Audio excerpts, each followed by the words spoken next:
నమస్తే అండి. నేను మీ మెర్సిని. వెల్కమ్ బ్యాక్ టు మన ఆహారం మన ఆరోగ్యం. ఇడ్లీలోకి కాంబినేషన్ సాయి పెసలతో పప్పుచారు చేస్తున్నాను.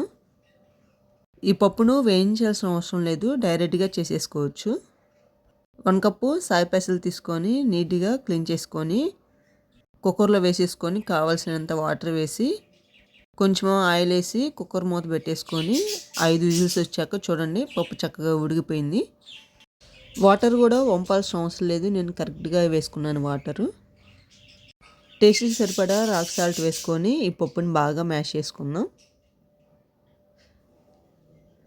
ఈ సాయి పెసరపప్పు ఎంత వాటర్ వేస్తే అంత టేస్టీగా ఉంటుంది. మనం కొంచెంగానే వాటర్ వేసుకుంటే ఈ పప్పు త్వరగా థిక్నెస్ అయ్యిద్ది.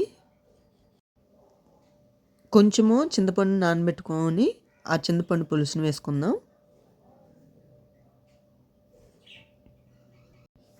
కుక్కర్లో పెట్టేటప్పుడే టమాటోస్ అవన్నీ వేసేసుకోవచ్చు, కానీ ఈ ప్రాసెస్ ఎలా ఉంటుంది అనేది ట్రై చేశాను నేను. ఇక కట్ చేసుకున్న ఆనియన్, గ్రీన్ చిల్లీ, కట్ చేసుకున్న మునక్కాయ, టమాటో పీసెస్ని వేసుకోవాలి. కొంచెము రెడ్ చిల్లీ పౌడర్, పసుపు వేసుకొని మొత్తం కలిపేసి స్టవ్ ఆన్ చేసుకొని ఈ కుక్కర్ని పెట్టేసుకుందాం. ఈ పప్పు బాగా తెరిలాక పోపు తయారు చేసుకుందాం.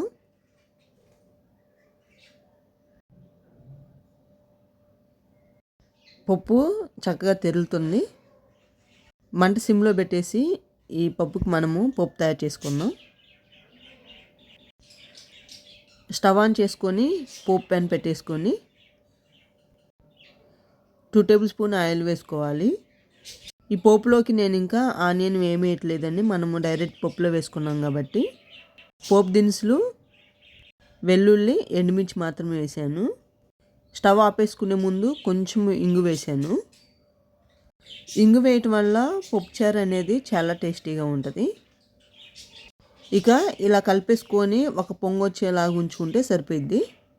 చూడండి ఎంత బాగుందో మన పప్పుచారు. ఇక ఇడ్లీలో వేసుకొని సర్వ్ చేసుకోవటమే. Thank you for watching.